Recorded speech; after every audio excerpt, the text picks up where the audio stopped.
കേരളത്തെ സംബന്ധിച്ചിടത്തോളം മത്സ്യത്തൊഴിലാളികൾ എന്ന് പറയുന്നത് ഒരു വലിയ സമൂഹമാണ്. ഈ സമൂഹത്തെ നമ്മുടെ സർക്കാരും നമ്മുടെ സംവിധാനങ്ങളും എങ്ങനെ ട്രീറ്റ് ചെയ്യുന്നു എന്നുള്ളതാണ് ഏറ്റവും പ്രധാനപ്പെട്ട കാര്യം. ഞാൻ ഈ നിങ്ങൾ ഇത്രയും കാര്യങ്ങൾ പറഞ്ഞു, മറ്റുള്ള കാര്യങ്ങളിലേക്ക് കടന്നില്ല. നമ്മുടെ ഈ എയർ ട്രാഫിക് കൺട്രോൾ എന്ന് പറഞ്ഞൊരു സംവിധാനം വിമാനത്തിനുണ്ട്. വിമാനം ലാൻഡ് ചെയ്യുന്നതും ആകാശത്ത് പറക്കുകയും ഒക്കെ ചെയ്യുന്ന സമയത്ത് അവരുടെ വിമാനങ്ങളുടെ യാത്രയെല്ലാം കൺട്രോൾ ചെയ്യുന്നതാണ് എയർ ട്രാഫിക് കൺട്രോൾ എന്ന് പറയുന്നത്. ഇതുപോലെ തന്നെ മറ്റുള്ള രാജ്യങ്ങൾ ഈ പറയുന്ന ബോട്ടുകളെയൊക്കെ കൈകാര്യം ചെയ്യുന്നതിൽ വെസൽ ട്രാഫിക് സർവീസ് എന്ന് പറയുന്നത് VTS എന്ന് പറയുന്നുണ്ട്. ഈ കപ്പലുകളും വലിയ വള്ളങ്ങളും തുറമുകളുമായി ബന്ധപ്പെടുന്ന എല്ലാ കാര്യങ്ങളും ഡിസ്കസ് ചെയ്യാൻ വേണ്ടിയിട്ട് ഉപയോഗിക്കുന്ന ഒരു സംവിധാനമാണ്.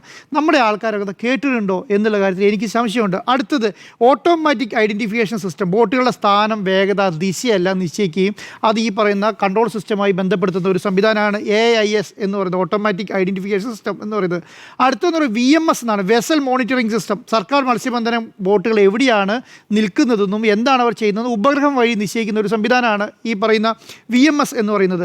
പിന്നെ എന്താണ് മറൈൻ റെസ്ക്യൂ കമ്മ്യൂണിക്കേഷൻ എന്ന് പറയുന്നത്. വലിയ അപകടങ്ങൾ സംഘടിപ്പിക്കുന്ന സമയത്ത് പെട്ടെന്ന് അവരുമായിട്ട് ഈ റെസ്ക്യൂവുമായി ബന്ധപ്പെടുകയും അവരെ അവിടെ എത്തിക്കുകയും ചെയ്യുന്നതാണ്. അപ്പോൾ ഇതൊക്കെ നമ്മുടെ സംവിധാനങ്ങളിലൊന്നും ഒരു ഭാഗത്തും എത്തിയിട്ടില്ല. ഒന്നോ രണ്ടോ സ്ഥലത്ത് നടപ്പിലാക്കാൻ ശ്രമിക്കുകയും അത് മുന്നോട്ട് കൊണ്ടുപോവുകയും ചെയ്തിട്ടില്ല എന്നുള്ളതാണ്. ഈ ഭാവിയിൽ AI-യും സാറ്റലൈറ്റും 5G സാറ്റലൈറ്റ് കമ്മ്യൂണിക്കേഷനൊക്കെ ഉപയോഗിച്ചിട്ട് വളരെ ഈസിയായി എന്ന് പറഞ്ഞാൽ ഒരു ചെറിയ 1-2 എക്യുപ്മെൻറ്റ് വെച്ച് കൈകാര്യം ചെയ്യാൻ പറ്റുന്ന സംവിധാനത്തിലേക്ക് നമ്മുടെ ടെക്നോളജി, നമ്മുടെ സംവിധാനം വളർന്നിട്ടുണ്ട്. അതൊന്നും ആര് സ്പോൺസർ ചെയ്യുകയോ അത് സർക്കാരിൻ്റെ ഭാഗമായി ഒരു പ്രൊജക്റ്റായി വരികയോ ചെയ്യുന്നില്ല എന്നുള്ളതാണ്. ഇപ്പോൾ ഉദാഹരണത്തിന് ഈ പറയുന്ന ഉൾക്കടലിൽ 18 നോട്ടിക്കൽ മൈൽ അകലെ 19 നോട്ടിക്കൽ മൈൽ കപ്പൽച്ചാലിനിപ്പുറം എന്നൊക്കെ പറയുന്ന രീതിയിലേക്ക് ഈ പറയുന്ന ഒരു പരിധി വരെയുള്ള വലിയ ബോട്ടുകൾ മത്സ്യബന്ധനത്തിൽ പോകുന്ന സമയത്ത് അവിടെ ഒരു സ്ഥലത്ത് അപകടത്തിൽ പെട്ടുപോയാൽ, കാരണം ഇവർ കുറച്ച് ബോട്ടുകൾ ഒന്നിച്ച് ഈ പറയുന്ന സംവിധാനത്തിൽ പോകുമ്പോഴൊക്കെയാണ് സത്യം പറഞ്ഞാൽ റെസ്ക്യൂ നടക്കുന്നത്. ഒരു ബോട്ടിൽ അപകടത്തിൽ പെടുകയും മറിയുകയൊക്കെ ചെയ്യുമ്പോൾ അവരെ റെസ്ക്യൂ ചെയ്യാൻ വേണ്ടിയിട്ട് ഈ ബോട്ട് ആയി ബന്ധപ്പെട്ട ആൾക്കാരൊക്കെയാണ് പോകുന്നത്. കാരണം വലിയ കടൽ ഏരിയയാണ്. അപ്പോൾ അവരെ അവിടുന്ന് കൊണ്ടുവരാൻ വേണ്ടിയിട്ടുള്ള സംവിധാനം ഒരുക്കുന്നത് അങ്ങനെയാണ്. പക്ഷേ 1-2 ബോട്ടുകൾ മാത്രം പോവുകയും ഒരു മാട്ടുകൾക്കാരൻ നമ്മുടെ കാഴ്ചയ്ക്കപ്പുറം ഈ സംവിധാനത്തെ കാണാൻ കഴിഞ്ഞില്ലെങ്കിൽ ഈ സംവിധാനം മറഞ്ഞു കഴിഞ്ഞാൽ സ്വന്തം നീന്തി രക്ഷപ്പെടുകയോ അല്ലെങ്കിൽ ഈ പറയുന്ന പല പാറക്കെട്ടുകളിലോ അല്ലെങ്കിൽ വേറെ എന്തെങ്കിലും ഈ കടലിൽ ഒഴുകി കിടക്കുന്ന സംവിധാനത്തിൻ്റെ മേളിലൊക്കെ പിടിച്ചു നിൽക്കുക, അല്ലെങ്കിൽ ബോട്ട് മറിഞ്ഞാൽ ബോട്ടിൻ്റെ മേലെ വെള്ളം കയറി താഴുന്നത് വരെ പിടിച്ചു നിൽക്കുക എന്നുള്ള രീതിയിലൊക്കെ ഇവർക്ക് പറ്റുന്നുള്ളൂ. അത് ആ സമയത്ത് ആരെ ബന്ധപ്പെടും? ചിലപ്പം ഈ മത്സ്യത്തൊഴിലാളികൾ കായികക്ഷമത നല്ല രീതിയിലുള്ള ആൾക്കാരായതുകൊണ്ടും നീന്തൽ അറിയാവുന്ന ആൾക്കാരൊക്കെ 1.5 മണിക്കൂറൊക്കെ അവർക്ക് സുഖമായിട്ട്, അല്ലെങ്കിൽ 2 മണിക്കൂറൊക്കെ അവർക്ക് സുഖമായിട്ട് ഈ കടലുമായി ബന്ധപ്പെട്ട് നിൽക്കാൻ കഴിയും. കാരണം അവരതിനകത്ത് പ്രാക്ടീസ് ചെയ്യുന്നവരാണെങ്കിൽ കടലിൽ വലയെറിഞ്ഞിട്ട് വല വലിച്ചു കയറ്റാൻ കടലിൽ ഇറങ്ങുന്ന ആൾക്കാരുമായതുകൊണ്ട് അവർക്കതൊരു പ്രശ്നമല്ല. പക്ഷേ ഈ 2 മണിക്കൂർ കൊണ്ട് ഈ സംവിധാനം അവരുടെ അടുത്ത് എത്താനോ അല്ലെങ്കിൽ 1 മണിക്കൂർ ആ സംവിധാനം എത്താനുള്ളൊരു സാഹചര്യം എന്ന് പറയുന്നത് ഒന്ന് ആലോചിച്ച് നോക്കിയായിരുന്നു സാറേ. ഒരു വെള്ളത്തിൽ ബോട്ട് മറിഞ്ഞു, അവിടുന്ന് ഒരാൾ കരക്കടിഞ്ഞ ശേഷം അവർ പോയി പറഞ്ഞതിന് ശേഷം ഈ കോസ്റ്റൽ ഗാർഡുകാരെയും കൂട്ടിയിട്ട് അങ്ങോട്ട് ചെല്ലണമെന്ന് പറയുന്ന സമയത്ത് അവർ പറയുകയാണെന്ത്, നീ വരണം, ഞങ്ങൾ പോയി പിടിച്ചിട്ട് വരാം. മറഞ്ഞ ബോട്ടുകാരൻ വന്ന് പറയാണ് ഇന്ന സ്ഥലത്താണ് മറിഞ്ഞെന്ന് കാണിച്ചു തരാനാണ് പറയുന്നത്. അത് കേൾക്കാതെ ഞങ്ങൾ പോയിക്കോളാം എന്ന് പറയുകയാണ് കോസ്റ്റൽ പോലീസ്. ഞാൻ പറയുന്നത് ഈ കോസ്റ്റൽ പോലീസിനെ എന്ത് മാനദണ്ഡമാണ് ഒരു കോസ്റ്റൽ പോലീസിനെ അപ്പോയിൻറ്റ് ചെയ്യുന്നതിലുള്ളത് എന്നുള്ളതാണ്. 90% ആൾക്കാരോട് സംസാരിക്കുമ്പോൾ പറയുന്നത് പണിഷ്മെൻറ്റ് ട്രാൻസ്ഫറാണ്. അത് കാസർഗോഡേക്കും കണ്ണൂരേക്കൊക്കെ ട്രാൻസ്ഫർ ചെയ്യുന്നതിന് പകരം പണ്ട് ചെയ്തുകൊണ്ട് കോസ്റ്റൽ പോലീസ് ട്രാൻസ്ഫർ എന്ന് പറഞ്ഞാൽ എന്താണ്? കാരണം പ്രത്യേകിച്ച് ജോലിയൊന്നുമില്ല. ഈ കടലുമായി ബന്ധപ്പെട്ട് ഇറങ്ങിയാൽ കടൽ ചുരുക്ക് വരും.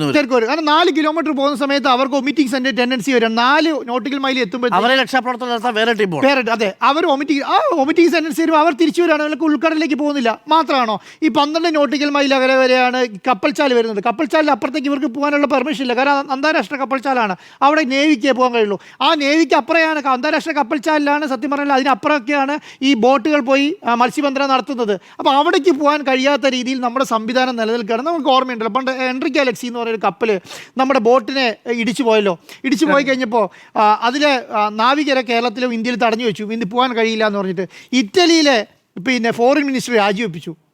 ഇവിടെ 2 പേരെ തടഞ്ഞു വെച്ച് ഇറ്റലിയിലെ ഫോറിൻ മിനിസ്റ്റർ രാജിവെക്കേണ്ട അവസ്ഥ വന്നു എന്നാണ്. കാരണം ഒരു മനുഷ്യൻ്റെ ജീവന് ഓരോ രാജ്യം നൽകുന്ന വില എന്ന് പറയുന്നത് വലുതാണ് എന്നുള്ളതാണ്. 3 പേർ അപകടത്തിൽ പെടുന്നു, മരിക്കുന്നു. അത് ഇവർക്കൊരു വലിയ ദുരന്തമായി കാണുന്നില്ല. കാരണം ഇത് നാച്ചുറൽ ആയി നടക്കുന്ന ഒരു ഡെത്താണ്, അല്ലെങ്കിൽ നാച്ചുറലായി നടക്കുന്ന ഒരു അപകട സൂചനയാണ് എന്നുള്ളത് സർക്കാരും അങ്ങ് ചിന്തിച്ച് വെച്ചിരിക്കുകയാണ്.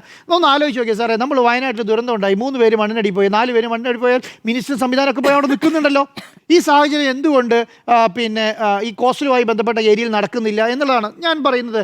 ഒരു അപകടമുണ്ടായി, അതിന് അപകടമായി എന്നുള്ള ഒരു ബോട്ട് പറഞ്ഞു, ആളെ കാണാതായി എന്ന് പറഞ്ഞാൽ പിന്നെ അതിനെക്കുറിച്ച് ചിന്തിക്കേണ്ട, ബോട്ട് പറഞ്ഞു എന്ന് പറഞ്ഞാൽ. എന്നിട്ട് ഇവർ തന്നെ പറയുകയാണ്, ഈ മത്സ്യത്തൊഴിലാളി തന്നെ പറയുന്നത് എന്താണ്, എല്ലാ കാലത്തും ഈ ബോട്ട് അപകടം ഉണ്ടായാൽ അല്ലെങ്കിൽ മത്സ്യത്തൊഴിലാളി അവിടെ അപകടത്തിൽപ്പെട്ട് കഴിഞ്ഞാൽ ഒരു കോസ്റ്റൽ ഗാർഡും നേവിയൊന്നും അല്ല പോയി പഠിക്കുക, ഇവർ തന്നെ 3, 4, 10, 20 വള്ളം എടുത്തു പോയി അവിടെ പോയി തിരഞ്ഞ് അവരെ എടുത്തിട്ട് വരുന്ന രീതിയാണ് ഉള്ളത് എന്നുള്ളത്. ഇത് ഇവർക്കൊരു ശീലമായി, ഈ പറയുന്ന സംവിധാനത്തിനൊരു ശീലമായി.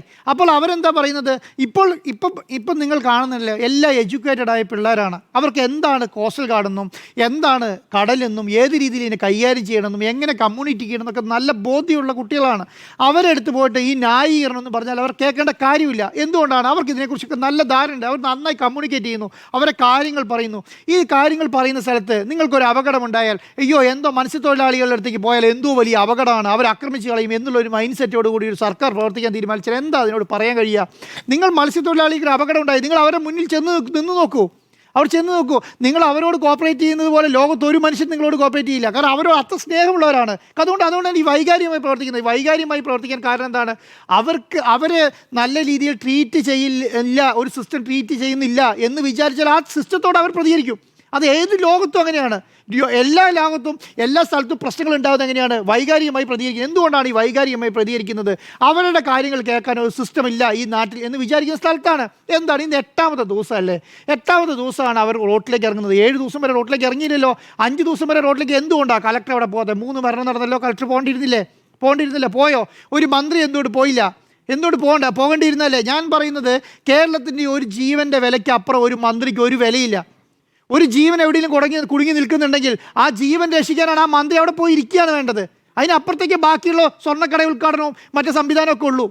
മനസ്സിലായോ? അപ്പം ആ ജീവൻ്റെ വിലയാണ് ഏറ്റവും വലുത്. നിങ്ങളവിടെ പോയി ഇരിക്കുക എന്നുള്ളതാണ്. നിങ്ങളവിടെ പോയി ഇരിക്കുക, നിങ്ങൾ സംസാരിക്കുക, നിങ്ങൾക്ക് അവർക്ക് വേണ്ട നിർദ്ദേശങ്ങൾ കൊടുക്കുക, കോസ്റ്റൽ ഗാർഡിനെ വിളിക്കുക, നേവീനെ വിളിക്കുക, ഈ പറയുന്ന സിസ്റ്റംസ് എല്ലാം ഇറക്കുക.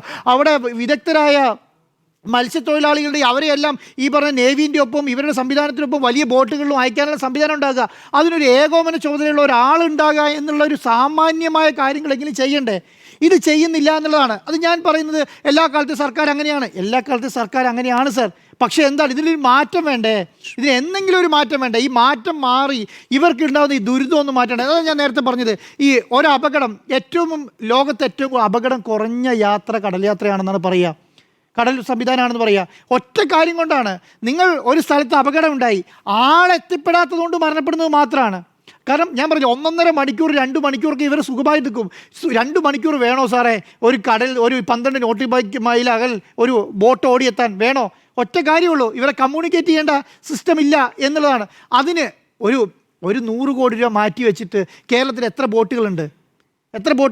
ആ ബോട്ടുകളിലെല്ലാം ഈ കമ്മ്യൂണിക്കേഷൻ സിസ്റ്റം അപ്പോൾ ചെയ്തിട്ടുണ്ടെങ്കിൽ ഒരു എയർ ട്രാഫിക് അല്ല ഇതിപ്പോൾ എന്താണ് ഈ കോസ്റ്റൽ ട്രാഫിക് സിസ്റ്റം വെച്ചിട്ടുണ്ടെങ്കിൽ എത്ര എളുപ്പമായി ഇവർ കമ്മ്യൂണിക്കേറ്റ് ചെയ്യും. ഞങ്ങളുടെ ബോട്ട് മറിഞ്ഞിരിക്കുന്നു, ഞങ്ങളുടെ സംവിധാനം മറിഞ്ഞിരിക്കുന്നു, അല്ലെങ്കിൽ വലിയ പ്രശ്നമാണ് ഇവിടെ, വലിയ തിരമാലയിടുന്നത്, എനിക്കൊരു റെസ്ക്യൂ ആവശ്യമാണ്, ഞങ്ങളെ സഹായിക്കാൻ ഒരു സംവിധാനം വരണം എന്ന് പറഞ്ഞാൽ ആ സംവിധാനം പോകാൻ വേണ്ടിയിട്ട് ഇപ്പം അന്താരാഷ്ട്ര കപ്പൽ ചാലൊരു സിസ്റ്റം ഉണ്ട്. എന്താണ് കപ്പൽ ചാൽ സിസ്റ്റം? നമ്മൾ ഇവിടുന്ന് കപ്പൽ പോവുകയാണ്. ഇപ്പം നമ്മൾ ഒരു നമ്മുടെ അടുത്ത രാജ്യം ശ്രീലങ്കയുടെ അതിർത്തിയിലെത്തി. നമ്മൾ ആ ശ്രീലങ്കയുടെ അതിർത്തിയിലുള്ള കൺട്രോളിംഗ് സിസ്റ്റമായിട്ടാണ് ആ കപ്പൽ ബന്ധപ്പെടുക. അത് കഴിഞ്ഞാൽ അടുത്ത ബന്ധപ്പെടുക. അപ്പോൾ നിങ്ങൾ എന്താ പറയുക, കൊല്ലത്തുനിന്ന് ഒരു മത്സ്യത്തൊഴിലാളി ഉൾക്കടലിൽ പോയി, അവർ തിരുവനന്തപുരം ഭാഗത്തേക്കാണ് പോകുന്നതെന്ന് വെക്കുക. തിരുവനന്തപുരം ATS-ഉമായിട്ടാണ് ബന്ധപ്പെടുക, അല്ലെങ്കിൽ ട്രാഫിക്കുമായിട്ടാണ് ബന്ധപ്പെടുക. ആ ബന്ധപ്പെട്ട് കഴിഞ്ഞാൽ അവിടുന്ന് റെസ്ക്യൂ അങ്ങോട്ട് എത്തണം എന്നുള്ളതാണ്. കേരളത്തിൻ്റെ തീരമേഖല അത്ര വലിയ മേഖലയാണെന്ന് ഞാൻ വിചാരിക്കുന്നില്ല. കാരണം അത്ര അധികം ജനസാന്ദ്രതയുള്ള, അത്രയധികം സംവിധാനങ്ങളുള്ള ഒരു പഞ്ചായത്തിൽ ഒരു പോലീസ് സ്റ്റേഷനുള്ള സ്ഥലമാണ് നമ്മുടെ, അല്ലേ? അതുപോലെ ഇതുപോലെ 11 ലക്ഷം ആൾക്കാർ താമസിക്കുന്ന അല്ലെങ്കിൽ ഉപജീവന മാർഗമാകുന്ന കടൽ തൊഴിലാളി. കാരണം നമ്മൾ വലിയ അഹങ്കാരത്തോടു കൂടി പറയുന്ന ഒരു കാര്യം അറിയോ? കേരളത്തിൽ അങ്ങ് തുടങ്ങി ഇങ്ങ് വരെ ഒരു സ്ഥലം മുഴുവൻ നമ്മുടെ 500 കിലോമീറ്റർ കടൽ, 600 കിലോമീറ്റർ കടലാണ് നമ്മൾക്ക്. അതുകൊണ്ട് നമ്മൾ അവിടുന്ന് എന്ത് നടപ്പിലാക്കാൻ പോകാന്ന് പറഞ്ഞാൽ സാറേ, ഒരു പുതിയ സമുദ്ര എന്ത് പദ്ധതി ഉണ്ടല്ലോ, മിഷൻ സമുദ്രം നടപ്പിലാക്കാൻ പോകുന്ന സ്ഥലത്ത് അതിൻ്റെ അത്രയും പൈസ വേണ്ട സാർ. നിങ്ങൾ ആകെ ഒരു 100-200 കോടി രൂപ മുടക്കിയിട്ടുണ്ടെങ്കിൽ ഈ പറഞ്ഞ ജീവൻ രക്ഷിക്കാൻ പറ്റും. ഇത് മനസ്സിലാക്കാൻ വേണ്ടി നിങ്ങളുടെ ഒരു പഠന റിപ്പോർട്ടിൻ്റെ ആവശ്യമില്ല. ഇപ്പം നിങ്ങളോട് സംസാരിക്കുന്ന ഈ പറയുന്ന ജോണിൻ്റെയും ഇവരുടെയൊക്കെ കുട്ടികളുണ്ട്, അവരെ പോലെ അതിലറിയാവുന്ന ആൾക്കാരെ വിളിച്ച് ചർച്ച ചെയ്ത് അവർ പറഞ്ഞു തരും ഈ പറഞ്ഞ കോസ്റ്റൽ ഗാർഡ് എന്ത് ചെയ്യണം, ഈ പറഞ്ഞ നേവി എന്ത് ചെയ്യണം, ഈ പറഞ്ഞ തീരമേഖലയെ രക്ഷിക്കാൻ വേണ്ടി എന്ത് ചെയ്യണം എന്നുള്ളത്. അതൊന്നും നിങ്ങൾ നടപ്പിലാക്കിയാൽ മാത്രം മതി. അല്ലെങ്കിൽ ഇതുപോലെയുള്ള ദുരന്തം ഇനിയും നമ്മൾ കാണേണ്ടി വരും എന്നുള്ളതാണ്. ഓക്കെ.